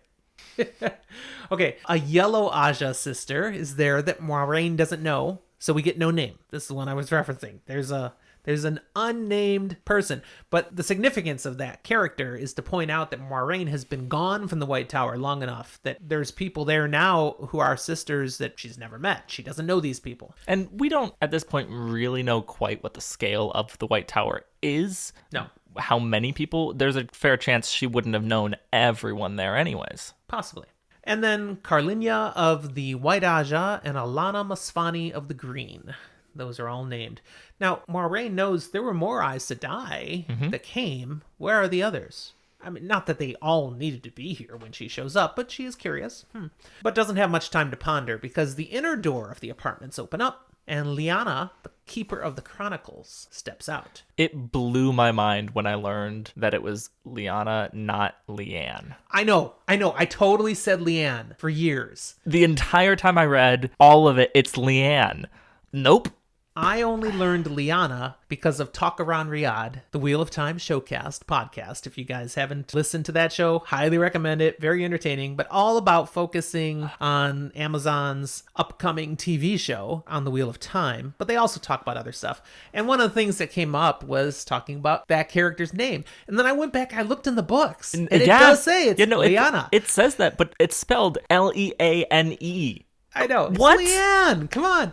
Although, even with the pronunciation in the glossary, people argue over, okay, how do you pronounce what that says? Because some are saying Liane. Liane? I was like, And I know DT pointed out that it was an interview with the actress, and she pronounced it more like Liane, I think, is what I heard. I mean, it's spelled in pronunciation guide with an EH, so it's an eh. Yeah, so I go with Liana. Or Liana. It's more of an an in the glossary. A-H-N. So Liana. But totally, yeah. All along I was Leanne. And didn't we know a Leanne? Didn't you have a classmate, Leanne, spelled exactly this way? Yeah. Yeah. One of my closest childhood friends. Back in elementary school, yeah. Oh, whatever.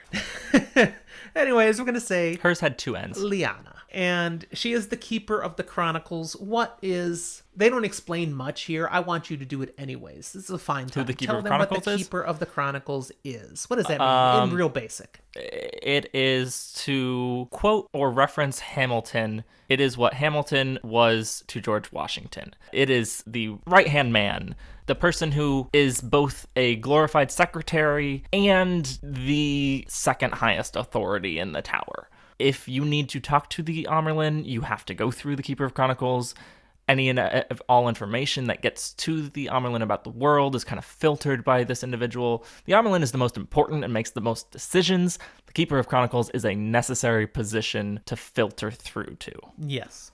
Very well done. Thank you, Zach. Lyanna quickly brings Moiraine into the room where the Amerlincy is sitting at work. And what she has on the table in front of her is a flattened cube that Moiraine brought back from the Blight. It's the chest. Like, last I knew, she's thinking, that was locked safely away in Lord Agelmar's storeroom. What is it doing here? Yeah. So now we do meet Swan Sanche, the Amerlin seat. She and Moiraine share some brief pleasantries. Zach, what do we hear here? What do we know quickly about Swan Sanche? We're going to learn a lot more, but one of the main things we're going to hear and learn is that she originally was a simple fisherman's daughter from Tyr. Robert Jordan will not ever let us forget that. Oh, goodness, no. But she's also been... Bloody fish guts. She's been the Amerlin for about 10 years. And the stole that she wears, while Moraine's was blue-fringed, Leandrin's would have been red, Varen's brown, these various colors. Swan's is... And different. They have shawls. Yes. She has a stole. Shawls versus stoles. It's a little different. And we didn't talk about it. Lyanna had a stole as well. But hers was just a simple blue stole, thin. And the stole the Keeper of the Chronicles wears is the color of the Aja she was raised from. Now, as the Keeper of the Chronicles, she doesn't belong to an Aja. Not really, but it the still stole has a is reference still to it. Reminiscent of what Whereas she came from. Swan's, as the Amerlin, is reminiscent of all of the Ajas. Swan, therefore, has a 7-striped, 7-colored. It's a stole of many colors. How she loves her lovely stole of many colors. Nice. Green and red and yellow and... Okay. Orange and blue. Always ends with blue. The Amerlin is not belonging to any Aja anymore. That is very clear. Emphasized. Okay, so she is all Aja. The last thing we really hear about Swan is she's harsh to an extent. Very intimidating character. Yeah. Yes. She's, I believe, relatively short of stature and yet looks down at everyone. In a way. Their quick conversation here reveals a few points that we want to know about. The Aes Sedai used the One Power to make their ships sail up the river to get here to Faldara as fast as possible. So much so they probably flooded some of the communities they passed. That feels like A, cheating, and B, doing harm to all those villages. It's true, but they had that sense of urgency. They needed to get here as quick as possible. We don't know why yet, but that's coming. We also hear that Elida came with Elaine to the White Tower. Elaine, we mentioned already, has great potential. Elida and her fellow Red sisters are working that for all they can. Yeah. They're basically saying Elida found someone who's probably going to be the greatest Aes Sedai we've seen in 1,000 years. Which, let's just be real here, kind of BS, because one, Elaine is noted she's probably not going to go red. I mean, who knows, but probably not. Two, she's literally the daughter heir of Andor. Elida or not, Elaine would have come to the tower. Yeah, but she's working it. She's taking the credit, and the Red are riding high right now. Moiraine mentions, well, I found 2 young women from the 2 rivers who also have great potential.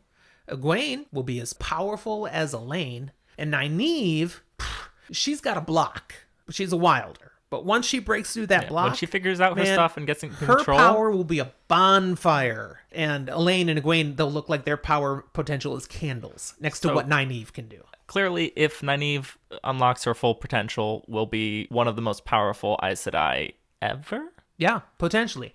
And she says, and these 2, yeah, no chance they're going red. Basically, they like boys.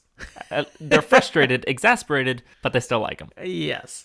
The number of girls being found who could be trained to channel the one power has been dwindling. Yes. So it's significant to find 3 new ones. I mean, Elaine, who, was coming anyways, as you said, but then 2 other new ones that are very powerful. This is the first we've heard about the fact the White Tower is very sparsely populated now, that their numbers have been growing less and less over the years.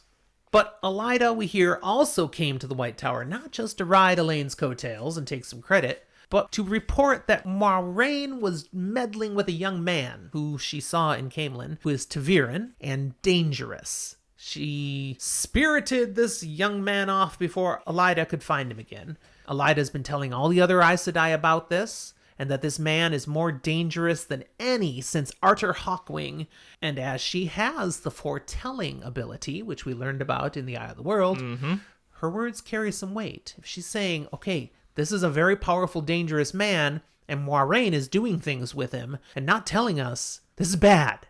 There's rumors, there's issues, and this has a lot to do with why they're here now in Faldara. We'll get to that in a moment here in the notes, but there's just a little additional inconsequential conversation.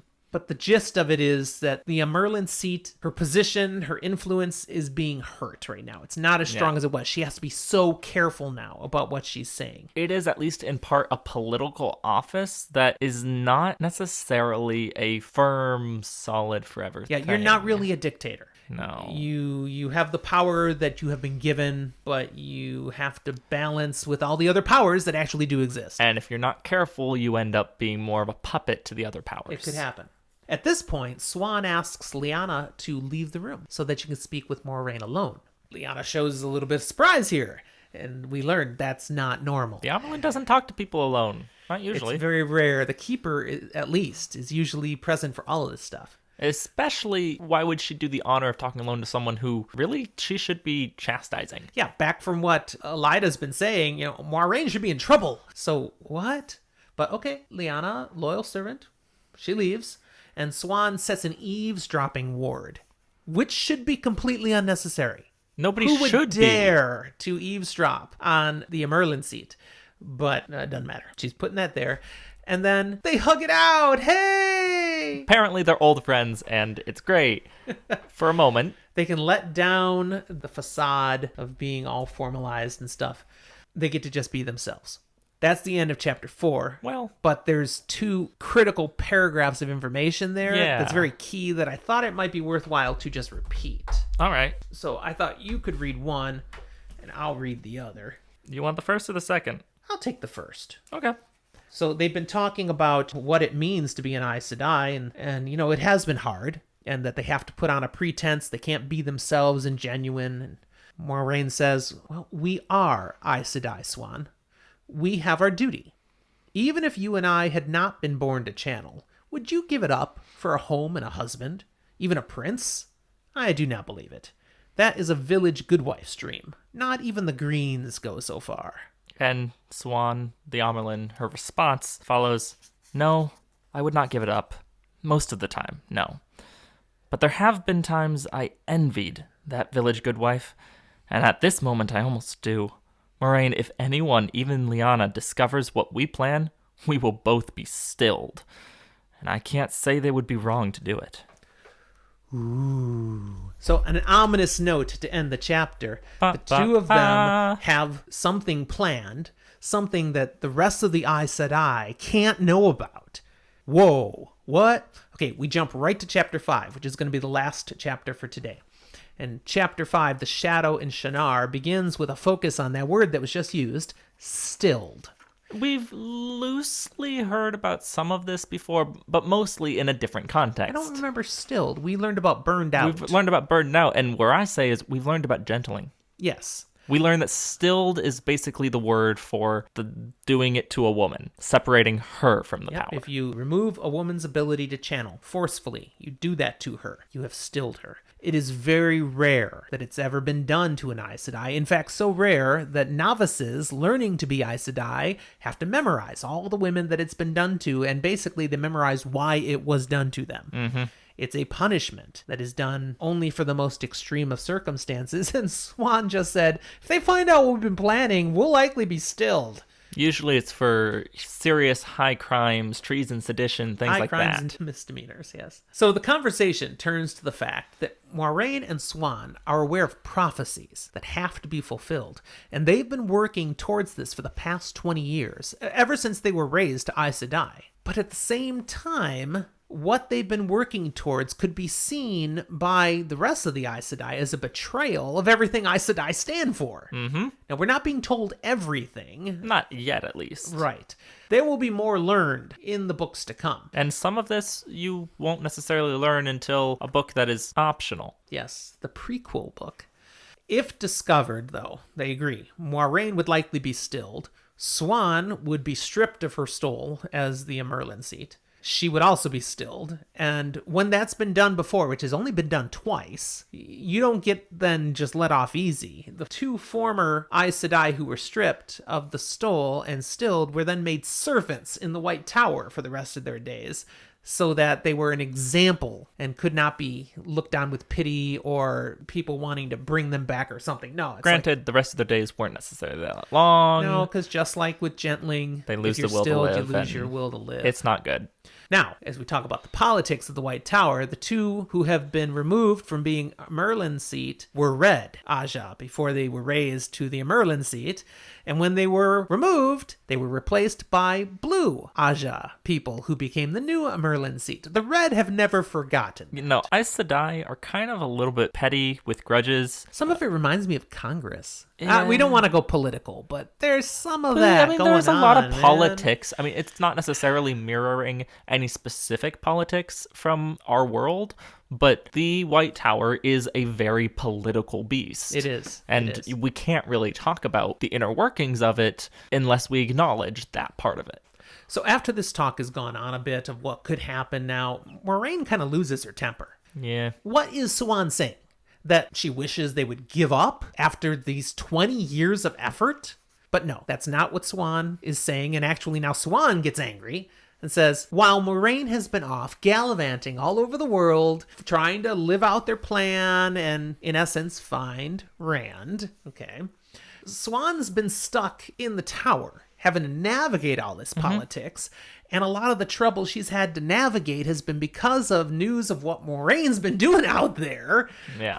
And Moiraine has never had to take the lumps for any of it. It's always been back to Siuan. Let's be real here. Siuan is a little bit bitching and moaning. She is. But she is. She's tired of all She's that. also kind of justified to do it. In a heartbeat, she would have been out there doing what Moraine's been doing. She's not saying Moiraine was doing stuff wrong. She'd rather be doing it. Let Moiraine be the Merlin She seat. got the raw end of that adventure deal. Yes.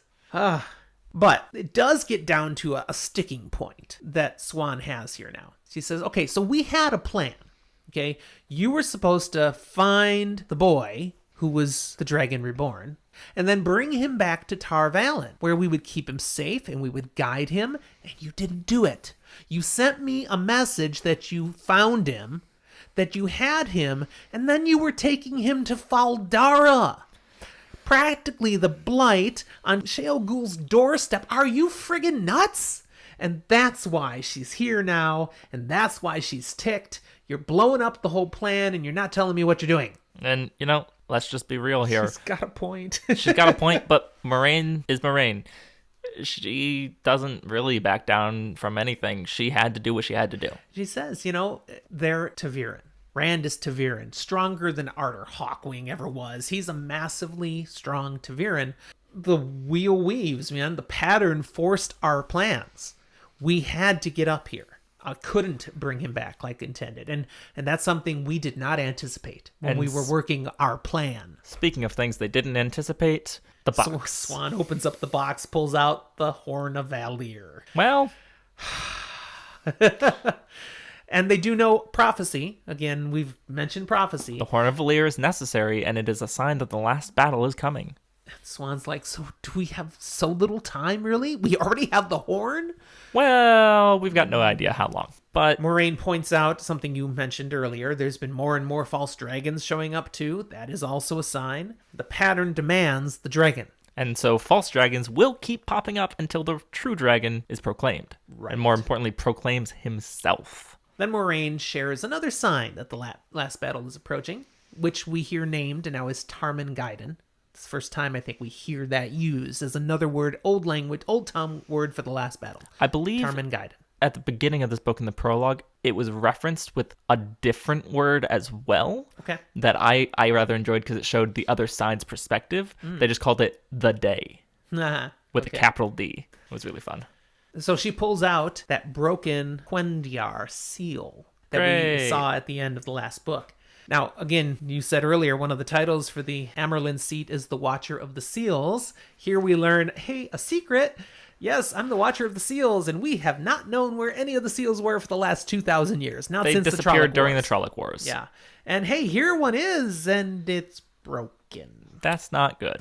Swan shares that she saw Rand when he was peeking that in the little courtyard peek she earlier. saw. Now, she probably wouldn't have noticed him except... She has the talent, capital T, for seeing Ta'Viren. And she saw him, and he was blazing like the freaking sun. It totally shocked her and honestly terrified her. She'd never seen anything like that. He is so strong as Ta'Viren.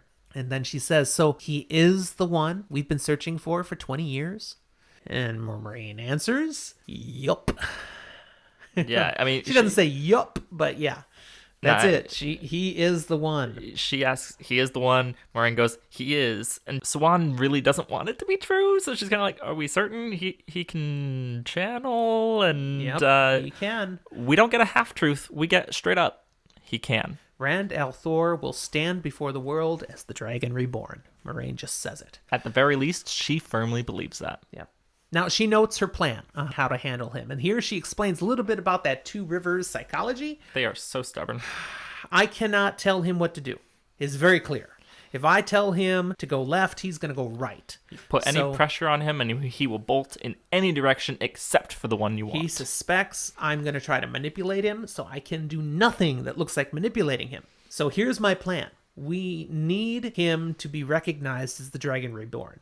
So I'm going to convince his friends, Mat and Perrin, who, by the way, are also Ta'Viren. Not as strong, but still really strong. I'm going to convince them to take the Horn of Valir to Ilion, to be part of the party that takes that down there, because it needs to go there. And they want to see a bit of the world. So, hey, would you do this on our behalf? And when Rand hears that... He'll go with his friends to get away from Aes Sedai. I'm not going to go with them. I can't do that. I have to put some separation here. So I'm going to send them off. And with plenty of soldiers, I've arranged, Lord Agomar to send a Shanaran contingent with them. They'll be safe. But Rand, I bet, will jump at the chance to get away from Aes Sedai, but still be with his friends for longer. And then when they get there, I will be there. I will find a way to get down to Ilion and be there when they arrive and facilitate that Rand is the one to present the horn. And when he presents to the government in Ilion. Ilion will have no choice but to acknowledge, here's the man who has the Horn of Valir, it is found, and he can channel. He is the Dragon Reborn. It'll be great. It'll be wonderful. He'll step out into the light and be proclaimed and perfect. And he'll have a whole country and army behind him from day one. And everything else will start to fall in line. I can't imagine anything going wrong with that plan. At this point, they wrap up the conversation because they've been in this soundproof box for too long now, and everybody's going to be talking. It's sus. We are almost at the end of the chapter, but here it does something a little unusual. It's going to jump to a couple different point of views for just a moment to throw us a few key things. So we jump clear across the continent to Jeffrem Bornhold. Hey, buddy. We haven't seen him in a while. He's leading 2,000 Children of the Light, along with supply wagons, all the usual camp followers, through the Terabon wilderness. So welcome to Terabon. Okay. He's been given orders by the head guy of the Children of the Light, the Lord Captain Commander Pedron Nile, to head out to Terabon and to stay unseen. He's supposed to get this massive group out there and not be noticed. And he has orders. If you are seen, such tongues must be stilled. Which, fancy words of if anybody sees you, you got to kill him. He doesn't want to kill people. And we learned this when we first met Jeffrem Bornhold. He's a good guy. Honest. He actually is probably one of the better Children of the Light. He has morals. Not all white cloaks are bad. He has no issues with killing Darkfriends, but he definitely wants to know someone's a Darkfriend before he kills them. So he doesn't want to just kill somebody because they happen to see him and be in the wrong place at the wrong time. So he has worked very hard and has gotten the whole group out here unseen. He was given very mysterious orders. He's going to meet somebody out here at another town in Terabon, and he'll get more orders. And he doesn't know anything else. He asks questions, and Niles, you don't need to know anything else. Just go, and you'll be met, and you'll be told the rest. Okay, that's kind of freaky and mysterious. Yeah, it's not ideal. He gets out here, and his scouts come back at this point with some other Children of the Light that they have found. Woo! These have The Red Crook. red shepherd crooks on those golden sunbursts on their uniforms. Where did we see that? It was on the guy at the Darkfriends social. Boars had that. Now, we're not saying this is Boars, but we learn here now that This is Boars is wearing the same uniform these guys were. And now we learn these are... We get the name? Yeah. Questioners. Although that's the pejorative term for them. They call themselves, the official name, the Hand of the Light. They are the ones who will work with accused Darkfriends to find the truth. And they question them. We had a reference to them way back when Perrin was captured by Jeffrem, saying that they were going to take him back to be put to the question. Yes. That would have been the questioner's jobs. No one's ready for the Spanish Inquisition. That's these guys. Isn't it no one expects? No, you're Monty Python. Come on. You're probably right. Oh, man. Okay. This is them. We get very clearly from Jeffrem's tone, he doesn't like these guys. No, I mean, Partly- if Jeffrem's an honest white cloak, at least the general feel about the Hand of the Light is that they're extremists. Before they question people, they've already decided they know the answers. Yeah, it's That's not the an problem. innocent until proven guilty. It's a guilty until killed. He's greeted by the head of this contingent, Ainur Saren. He's the second in command to Jacob Carradine, who's the commander of the Hand of the Light out here in Terabon.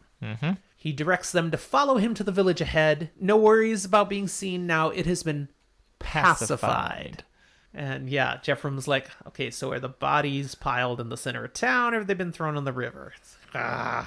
It's a very poor opinion of these guys. Yeah. But Saren makes it very clear this is not a request. This is a command. I have been given authority by the Lord Captain Commander, Nile, over your troops, over you. I have papers if you need to see them. It's like, oh, great. So I get sent out here on this mystery, and suddenly you're in charge? That sucks. Rather than just hop to and follow, though, he's like, why? Why are we here? I want answers. A whole legion to root out a few Darkfriends and some grubby little villages. Because that's what Saren tries to say at first. There are Darkfriends all over Terabon in these small little towns. We're going to find them.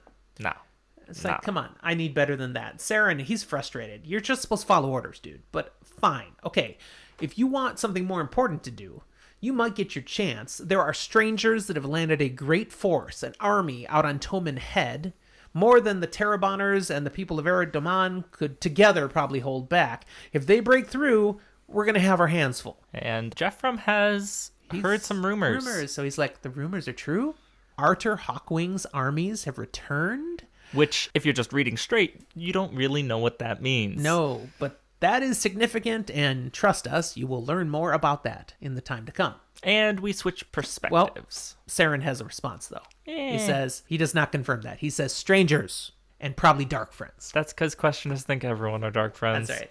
Now we switch back, yes, to Faldara again, but this time a POV we've not had before. Leandrin Sedai. Yeah. Leandrin is walking through the women's apartments, heading to Lady Amalisa's quarters. And she finds her with other women, having a good time, kicking back, being relaxed. They're reading a naughty book. That's basically it. They're reading some book about how men are, and they're giggling, and they're just being girls, having a fun time. This is not Leandrin was invited to come visit. This is Leandrin deciding to go visit now. And she very abruptly says, the rest of you, out. I need to talk to Lady Amalisa.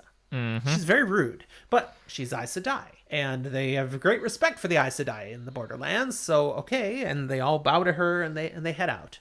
And Leandrin is not nice in this conversation. No, I mean, Amalisa is right away trying to be a good host now, and it's nice to see you, and bam, Leandrin says, do you walk in the light, my daughter? Major insult to someone in the Borderlands. You're basically saying, perhaps, are you a dark friend? Yeah, it's what the? From the get-go, she's putting her on her back foot, so she is not prepared. But again, we're getting Leandrin's point of view. So when that question gets Amalisa's back up and she gets insulted and angry, Leandrin's like, oops, okay, that's not the response I wanted. Okay, I gotta turn this. I gotta try something else. So she has an agenda here. Leandrin's trying to get something accomplished. And getting Amalisa angry is not gonna help. Nope. So instead, she shifts it around to say, the Amerlin seat is here because of corruption. There are corrupt men here. And I'm Red Aja. We hunt out corrupt men. But it's not always just men who can use the one power. There are corrupt men high and low in all places, and we hunt them out. And she takes the conversation to the point of implying Lord Agomar is who we are here investigating. Leandrin does some serious fear-mongering here, messes with Amalisa's head, starts her gaslighting her, and then goes a step further. When Amalisa basically drops to her knees begging, no, not my brother, no, please, not that. Bam! Leandrin uses a little bit of power. Yeah, she does a little trick with the power. Something we learn, because again, we're getting Leandrin's point of view, something she's been able to do since childhood. It was the first thing she really learned, the way she learned she could use the power. Mm-hmm. Something that when she got to the White Tower and was being trained and they learned she could do this, she was forbidden to do it. In other words, this is wrong. Yeah. You don't use the power this way. It feels reminiscent to what Moraine describes should have happened when she gave the boys the coins. Something that would make you feel the need to do what the person wants. Happy to comply. Yes. This is a way where Leandrin is able to compel Amalisa to want to please her, to make her happy. And Leandrin explains that she doesn't have a real strength with this. She can't make someone do something they totally would never want to do. If she was to try to make Amalisa kill her brother, nope, it's not going to happen. Okay. But if she can manipulate her into believing her on certain things, she could make her do things that seem reasonable to nefarious ends. Yeah, would it normally seem reasonable? But she can make it seem reasonable. Exactly. So here's what she does. She gets her all worked up, convinced that, well, first she asks about the dark friend who came with Moiraine. Padden Fane. Right. So Amalisa clarifies, no, they didn't come together. Okay, she moves past that. But we get the point. Leandrin was interested in Padden Fane for some reason. We don't hear anything really more about that. Then she moves on to the three boys. And she points out, these boys that were with Moraine, where are they? They're important. I went searching for them and I couldn't find them. Amalisa doesn't know where.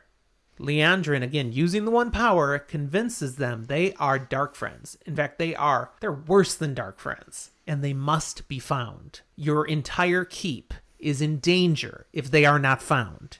Command your servants to search everywhere, find these boys. I must have them. I need to get them out of here in complete secrecy so I can take them back to Tarvalon. And to drive it home, to make sure she's definitely going to do it, puts a final spike of fear in Amalisa and says, hey, the Black Aja? You ever heard of them? Evil Aes Sedai? No, it's rumors. Can't be true. It's real. And they're here. There are Black Aja here. Any sister you pass could be black. I cannot tell you who, but if you do what I'm asking, I can offer you my protection. Okay, will do. Yes, thank you. And Amelisa basically is like, oh, thank you. I will do this. I will see it so. And she also has orders, tell no one that she's doing this on behalf of Leandrin. Leandrin leaves, mission accomplished, but says to herself, okay, that's done. Now I got a lot more I got to do still tonight. My orders have been explicit. Yeah. Huh. Her orders from who? What is that about? It seems... Any speculation? To me, we are built to not like Leandrin. And it is super apparent. It's like trying to throw in our face and say, hey, maybe Leandrin's a bad one. Maybe she's black. Maybe she has evil orders. It's just throwing it in our face. Yeah. Which, who knows, maybe it's a red herring, but it seems like a no-brainer. Yep. Okay, one last tidbit to finish the chapter. Yes, it's literally the last, couple paragraphs. It is. We switch back to the dungeon to Padan Fain. What a perspective. He's sitting in his cell with a smile on his face. He's waiting. And he knows he won't have to wait much longer. Again, his POV, so we know this is what he's thinking. He's expecting something. And the door to the outer guard room opens, and there's a figure outlined in the doorway. And Fain stands and says, you! Ha! Not who I expected. Surprises for everyone, eh? Well, come on. The night's getting old, and I want some sleep sometime. And Padan Fain is released. End of episode. Something's gonna happen. Yeah, when a madman gets released, it's probably not good. Come back next time to find out what's going on. It probably won't be as long of an episode, because, man, this one was long. This is going to be our record, absolutely, but it was a good way to kick off the Great Hunt. We had this chunk of stuff, it was worth getting through. The great episode for the Great Hunt. All right, thanks for being with us, everybody. If you're valuing what you're hearing, we encourage you to subscribe and tell other people about the podcast. You can partly do that by rating and reviewing us wherever you listen, Apple Podcast or any of the other normal vehicles for listening to podcasts. You can reach us if you want to talk to us through our email, fantasyfortheages@gmail.com, or our social medias, Twitter, Facebook, Instagram, or even better, come chat with us directly on Discord. Yep, you heard one of our listeners interacting with us throughout the podcast today. We welcome having people with us and tell us what you agree with, tell us what we're getting wrong. Just have a good time participating. Trust us, usually it isn't this long. Kudos to DT. He dropped out about 30 seconds before the end of the episode. He almost made the whole haul. That was really impressive.